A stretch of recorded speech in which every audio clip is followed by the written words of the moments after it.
principle of toxicology. It is basically the branch of science that deals with the nature and the effect and detection of the toxic substance or the poison. Poison are basically substance that is consumed and can cause risk to the life and alter the physiological function. Drugs are given below the dose, do not cause any effect, but if it is given higher dose, it can cause toxicity. Principle poisoning basically is a process of consumption of the poison intentionally or unintentionally. Now, on the basis of severity, toxicity can be divided into three subtypes: acute toxicity, subacute toxicity, and chronic toxicity.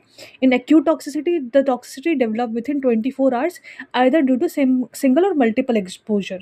So, its effect within 14 days, and sudden and one set of action can be seen.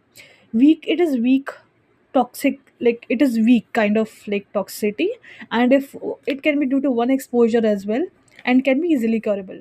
For example, mercury poisoning, it is the symptoms are shortness of breath and respiratory failure. The shortness of breath is most common, like the symptoms of many poisoning.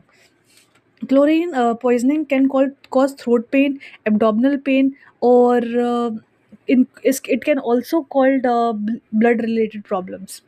Now, the B is subacute. Second type is subacute toxicity. It can cause, due to duration, it can cause the duration between 14 to 19 days after the exposure is being like happen.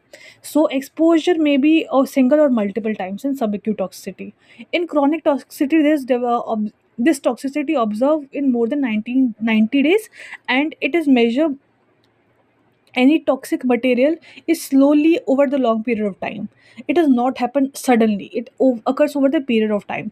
Now, example is smoking and drug dose over long period of time, right?